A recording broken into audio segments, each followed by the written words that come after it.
Очекувате ли реакции за ова инвестиција, како и за мовчето во Буковски ливади, за кое на социјалните мрежи вчера се крена голема прашина, па и подсмех? Ние сме демократско општество. Во едно демократско општество секој граѓанин има право да го каже своето мислење јасно, без да го загрозува другиот во неговата екзистенција, постоење и живење, да кажам. Мислам на индивидуа кон индивидуа. Кога зборуваме сега од граѓани кон институции, пак ќе речам дека сепак демократијата го дозволува и тој дел на нивно коментирање. Меѓутоа, она што како градоначалник сакам да го кажам е следново.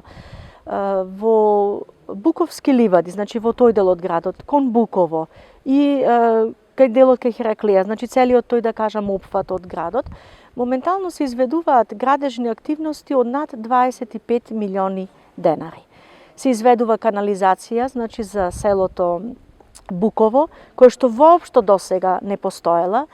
Ќе се врши реконструкција на патот кон селото Буково, се изведуваат градежни активности на патот кај Сива вода кон Хераклија. Сите знаеме кога ќе одевме на културни настани во Хераклија во какво издание беше таа околина и тој пат. Значи се вложуваат инвестиции од 25 милиони денари, на што еве не влегува она што го направивме со спортското игралиште во Буковски ливади.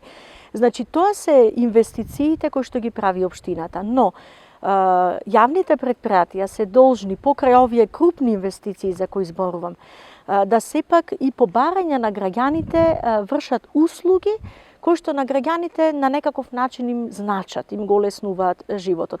Јас така гледам на она што вчера го направило јавното предпријатие Ниска градба при прикажување на таа услуга која што по барање на граѓаните ја понудило, и едноставно ценам дека и понатаму јавните предпријатија и покрај овие инвестиции капитални како оваа сега за кои зборувам, мора да бидат и на услуга секојдневна по барањата на граѓаните.